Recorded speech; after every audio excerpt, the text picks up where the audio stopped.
vous allez bien. Aujourd'hui on se retrouve pour une nouvelle vidéo spéciale Book Club, les livres que j'ai lus au mois d'avril. J'ai décidé de faire ces vidéos, je vais continuer à faire ça chaque mois en vous parlant des lectures que j'ai faites pendant le mois qui précède et vous donner un peu voilà, mon avis, les livres que j'ai beaucoup aimés, ceux que j'ai pas aimés du tout. Et pour moi ça a été vraiment un peu mon challenge récemment, c'était de lire plus de choses que j'ai pas forcément l'habitude et de me laisser un peu surprendre. Donc voilà, j'ai lu au mois d'avril 6 livres, j'ai beaucoup lu. Donc à la fin de la dernière vidéo, il y avait ce livre dont je parlais, comme quoi je venais de le commencer et que du coup je vous donnerai mon avis lors de cette vidéo là. C'est La sortie de secours de Yves Pacalet.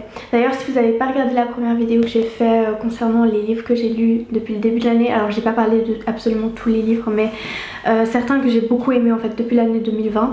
J'introduisais celui-ci qui était ma nouvelle lecture du moment et que j'avais pas terminé. Alors j'ai terminé ce livre, il est vraiment unique en son genre, c'est vraiment quelque chose que j'ai jamais lu quelque chose comme ça avant. Ça parle de l'humanité, d'écologie, de notre monde en fait et où est-ce que on va avec les pratiques qu'on a en ce moment et qu'est-ce qu'on peut faire en tant qu'individu afin d'éviter la disparition de l'humanité.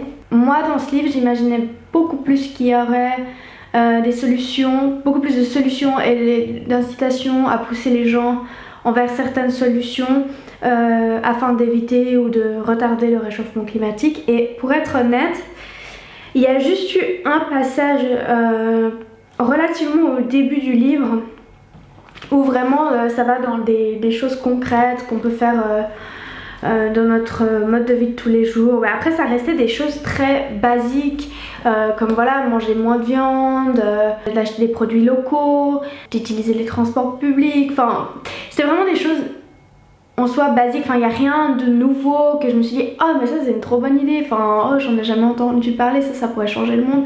Enfin en soi non, enfin c'était vraiment, ça restait très en surface.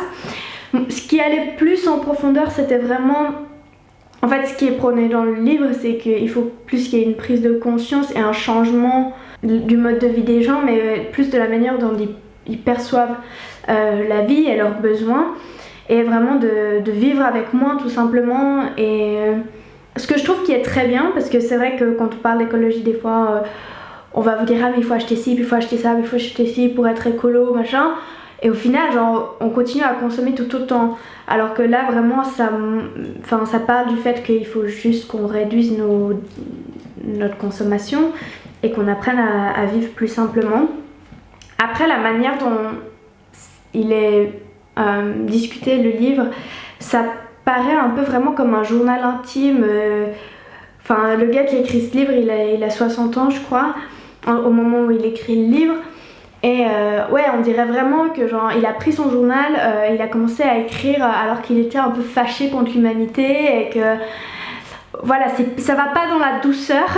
Si c'est quelque chose que voilà, c'est assez unique dans son genre. Je trouve que il utilise ses mots, ses tournures de phrases, enfin la manière de communication dans le livre elle est pas je veux pas dire qu'elle est pas pacifique parce qu'en soi il agresse personne, mais voilà il est très honnête à sa personnalité et à son caractère, et en fait lui-même l'auteur, on ressent sa personnalité à travers le livre, qui est quelque chose que je ressens pas tout le temps quand je lis un livre, et ça c'est vraiment quelque chose que voilà, la manière dont c'était écrit, je trouve qu'il restait fidèle à soi-même et restait fidèle à son style. Après bien sûr je le connais pas dans la vraie vie hein, mais voilà, ça c'est une chose que je peux dire que j'ai apprécié. Après le livre en soi, à la fin j'étais un peu contente de le finir, et il y a beaucoup de références à des philosophes ou à des écrivains ou les personnes du passé que, alors je sais que j'ai pas une culture générale approfondie, mais c'était un peu, il y en avait trop et c'était à mon avis pas nécessaire. Le deuxième livre que j'ai lu au mois d'avril, c'est un roman de Adrien Gygax. Aux noces de nos petites vertus. C'est son premier roman. J'ai parlé de son deuxième livre, Se réjouir de la fin, dans la dernière vidéo que j'ai fait des livres, donc n'hésitez pas à checker cette vidéo. Il y a plein d'autres livres que je ne mentionne pas du tout dans cette vidéo. J'ai beaucoup aimé Se réjouir de la fin, donc son deuxième roman, et du coup je me suis dit bon bah je vais lire son premier roman, même si apparemment il est très différent. Voilà, j'ai quand même envie de voir ce qu'il avait fait avant, même si j'aurais peut-être dû lire son premier roman en premier, je sais pas. Et honnêtement, ce premier roman, je l'ai pas autant apprécié.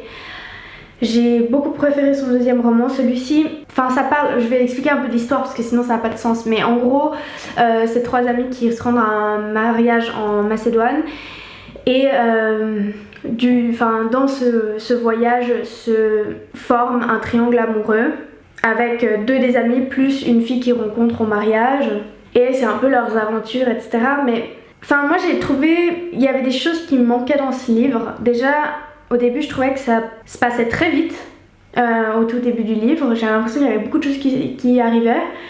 Puis en fait une fois dès que le triangle amoureux a été établi, j'ai l'impression que le rythme a complètement ralenti. Alors peut-être que c'était fait volontairement, je ne sais pas. Et la fin aussi, enfin je sais pas, il y a des personnes qui ont bien aimé la fin. Personnellement j'ai pas trop aimé la fin, j'ai trouvé que c'était pas autant c'est surprenant, autant ça m'a pas profondément choquée ou surprise. Ou il y avait de la délicatesse dans certaines choses qui étaient écrites, il y avait beaucoup de métaphores, et ça c'est quelque chose que autant c'est bien écrit, autant ça m'a perturbée par moments, parce que enfin je sais pas, on parlait de la ville et puis tout d'un coup il parle de la ville comme si c'était une personne.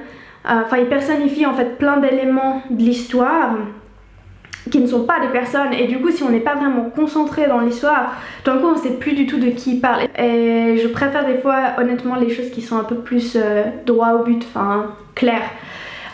Du coup voilà, j'étais un peu déçue de ce roman. Après je vais pas dire que c'était un mauvais roman du tout, hein. C'est quand même une lecture que j'ai appréciée, mais pour moi j'ai vraiment beaucoup plus préféré son deuxième roman qui est Se réjouir de la fin. Du coup j'ai lu La délicatesse de David Fuenkinos, qui a été aussi fait en film. J'ai regardé le film cette semaine d'ailleurs. Je vous conseille de lire le livre d'abord. Moi j'ai vraiment bien aimé ce livre. C'était facile à lire, c'était un univers qui m'a plu. Je sais pas, ça m'a vraiment amené, ça a apporté un peu de douceur dans ma vie, et ouais, j'ai vraiment beaucoup aimé cette lecture. Voilà, ça parle de François et Nathalie qui se rencontrent dans un café, et François dit si elle prend un jus d'abricot je l'épouse, mais si elle prend un café c'est trop banal, si elle prend c'est trop excentrique. Du coup il se dit allez, un jus d'abricot ce sera bien, si elle prend ça je l'épouse, et elle commande un jus d'abricot, et du coup enfin voilà, ils se marient. Le début de l'histoire se passe très vite. Je vais pas révéler ce qui se passe ensuite, mais c'est une histoire qui a un bon tempo. Je me suis pas ennuyée pendant ce livre. C'était c'était une histoire douce, et j'ai vraiment et il y a quand même pas mal de choses qui se passent. Il y a plusieurs rebondissements, et vraiment moi c'est une lecture que j'ai beaucoup aimée. J'ai bien aimé le film aussi avec Audrey Tautou. Du coup je le recommande vivement. J'ai d'ailleurs un autre livre de David Fuenkinos que je n'ai pas encore lu, mais que j'ai mis dans mes livres à lire prochainement, donc je vais peut-être le lire au mois de mai. Je vous redirai, mais voilà, si vous connaissez pas celui-là, en tout cas j'ai beaucoup aimé. Il existe en anglais aussi. Un autre livre que j'ai lu au mois d'avril, c'est Le mec de la tombe d'à côté de Katarina Mazzetti. C'est un roman qui a été traduit du suédois. Alors celui-là c'est vraiment pas un livre que j'ai apprécié. Autant c'était facile à lire, ça m'a pas profondément divertie. J'ai trouvé qu'il se passait pas grand chose. J'ai pas pu me connecter à aucun des personnages. Si jamais l'histoire ça parle de Désirée et de Benny. Désirée a perdu son mari, elle est veuve, et du coup elle se rend au cimetière régulièrement, et au cimetière elle rencontre Benny, un homme de la ferme qui a perdu ses parents, et voilà. Et après c'est un peu une histoire entre les deux, et ouais, il y avait en fait aucun des deux caractères. Alors peut-être autant ils ont peut-être pas été assez développés, Mais je sais pas, c'était juste pas un environnement et des personnages avec qui j'ai pu vraiment m'identifier ou me... Enfin j'ai lu l'histoire et ça m'a divertie, mais j'étais pas dans l'histoire et ça c'est quelque chose que... Enfin du coup j'ai pas apprécié le livre autant que ça, enfin pour moi c'était un peu quelque chose de très superficiel. Je dis pas que l'histoire l'est, voilà la manière dont je l'ai lu et dont je l'ai apprécié en fait. Ah oui, une autre chose que je voulais dire par contre que... Je sais pas si j'ai aimé ou j'ai pas aimé, mais qui était sympa, c'est que chaque chapitre... En fait je pense que cette histoire elle paraît lente parce qu'à chaque chapitre en fait on décrit une scène en fait du point de vue de Désiré et le chapitre suivant c'est du point de vue de Benny et du coup on voit vraiment la manière dont les hommes et les femmes se comprennent pas toujours. Donc ça c'était assez drôle et ça permet de voir l'histoire et en fait d'avoir deux histoires en une dans le sens que on voit l'histoire, on apprend l'histoire au point de vue des deux personnages principaux. Donc ça je trouvais que c'était intéressant, mais je trouvais que parfois c'était un peu lent et répétitif du coup parce qu'à chaque chapitre, enfin il y avait 2 chapitres sur la même scène plus ou moins, alors que des fois c'était pas des scènes où il se passait grand chose. Mais voilà, j'ai bien aimé un peu ces 2 points de vue différents. Ensuite, la semaine passée, j'ai lu Into the Wild par Jon Krakauer. Alors ça, ce livre est issu d'une histoire vraie. Il y a un film qui a été fait aussi il y a quelques années, du coup c'est possible que vous l'ayez déjà vu. Moi il avait été sur ma liste pendant super longtemps et je l'ai jamais regardé. Du coup maintenant que j'ai lu le livre, je vais vraiment regarder le film et je suis contente de ne pas avoir vu le film avant. Même si le film est sûrement super, enfin voilà, pour moi en fait je savais même pas que c'était issu d'une histoire vraie. Et moi ce livre il m'a tellement pris, enfin... J'ai vraiment adoré ce livre, j'ai trouvé que c'était hyper intéressant, c'est vraiment une histoire d'aventure. Le personnage principal, Chris, a à peu près mon âge et il décide de s'enfuir après ses études et de voyager avec sa voiture tout seul et finalement d'aller jusqu'en Alaska. Et en fait il coupe complètement les ponts avec sa famille, etc. Et voilà, c'est vraiment une grande histoire et en fait... Cette histoire, elle parle de son parcours, des personnes qu'il a rencontrées en fait sur le chemin, et puis il y a aussi quelques comparaisons avec d'autres aventuriers en fait de ce type-là, pour essayer de comprendre en fait qu'est-ce qu'il avait derrière la tête pour ce voyage. Et il y avait aussi, ils ont aussi inclus dans le livre, en fait c'est comme un documentaire en fait. Une investigation documentaire où il y a aussi plein de lettres ou de passages de livres qu'il avait écrits ou qu'il a surlignés. Donc voilà, enfin, en tout cas moi j'ai adoré ce livre, je le recommande vivement. Et je pense le fait que ce soit une histoire vraie, ça m'a encore plus pris. C'est comme les films, j'adore les documentaires parce que c'est quelque chose qui est, pour moi c'est réel, c'est quelque chose de concret, c'est quelque chose qui est arrivé, puis juste le fait de savoir qu'en fait c'est quelque chose qui est vraiment arrivé, je pense que ça me rend d'autant plus curieuse en fait dans l'histoire. Du coup voilà, ça c'est vraiment, je pense que ça a été mon livre préféré du mois d'avril et je le recommande vraiment. Et finalement, le dernier livre que j'ai lu au mois d'avril, c'est le 5e accord Toltec, La voie de la maîtrise de soi, de Don Miguel Ruiz et Don José Ruiz. Alors, les livres de Don Miguel Ruiz, j'en ai déjà lu 2. J'ai lu celui de la maîtrise de l'amour et celui des 4 accords Toltec. Et celui-là, le 5e accord Toltec, c'est la suite en fait des 4 accords Toltec. Voilà, ça rajoute en fait un accord en plus. J'ai bien aimé ce livre, mais je l'ai pas lu au bon moment parce que je suis dans une période où j'ai envie de lire de la fiction ou des histoires vraies, mais j'ai pas envie de lire du développement personnel ou des livres philosophiques. En tout cas, celui-là, il a pas résonné avec moi profondément en ce moment.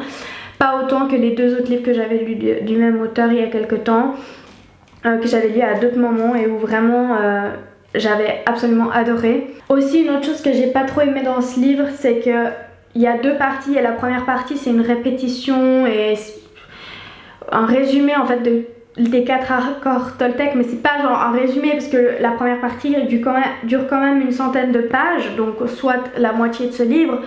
Personnellement, si j'allais acheter les livres de Don Miguel Ruiz et puis que j'achetais les 4 accords Toltec plus celui-ci, j'aurais l'impression qu'on m'aurait arnaqué pour la moitié du livre, parce que c'est vraiment exactement la même chose que ce qu'il y a dans... Enfin, c'est pas exactement la même chose, mais c'est une répétition de ce qu'il y a dans les 4 accords Toltec que j'avais déjà lu il y a pas longtemps.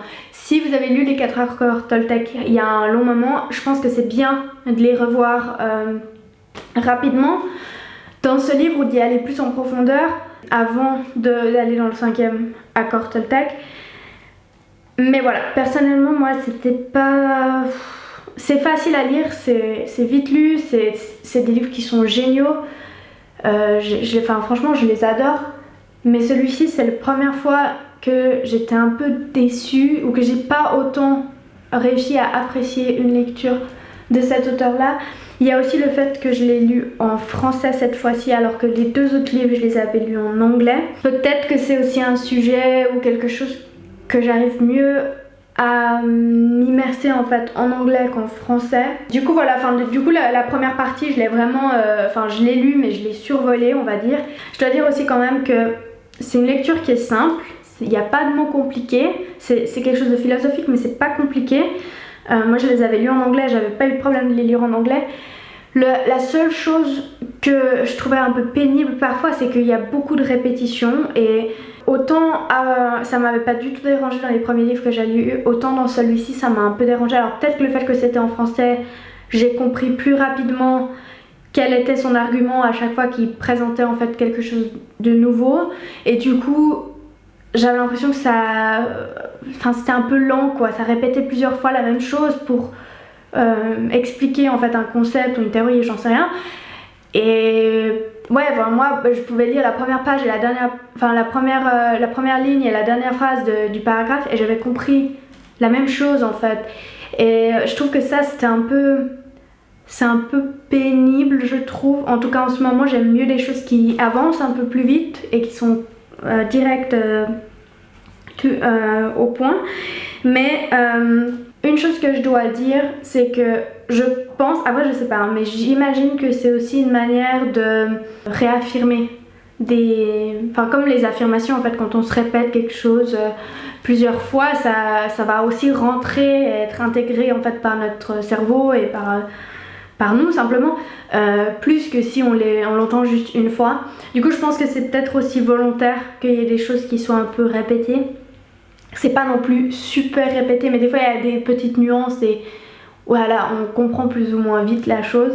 Mais voilà, ça reste quand même si c'est pas un livre que j'ai adoré, parce que voilà, tous les autres facteurs que j'ai dit, ça ne remet pas en cause le fait que ce soit un bon livre. Je recommande vraiment les 4 accords Toltec, la maîtrise de l'amour. Et si vous avez beaucoup aimé les 4 accords Toltec, alors lire celui-ci. Mais si vous pouvez vous le procurer en deuxième main, ou je sais pas, d'un ami, je vous le recommande. Ça c'est le père de David qui nous l'a prêté, parce que moi personnellement ça m'aurait embêté d'avoir acheté les 2 alors que la moitié de celui-ci est juste une répétition des 4 accords Toltec. Donc c'est tout pour les livres du mois d'avril. J'espère que cette vidéo elle vous a plu. N'hésitez pas à me dire dans les commentaires les livres que vous avez beaucoup aimés et ceux que vous avez moins aimés ce mois, et qu'est-ce que vous êtes en train de lire en ce moment. Et sinon aussi, pour ceux que ça intéresse, j'ai un compte Goodreads où vous pouvez regarder les livres que je suis en train de lire, les reviews, mes livres préférés de tous les temps. Donc voilà, c'est un peu comme une sorte de page en ligne type vlog, blog mais juste pour les livres. Du coup n'hésitez pas à me suivre sur Goodreads, je vais mettre le lien dans la barre d'infos. Et voilà, je vous dis à la semaine prochaine. Ciao!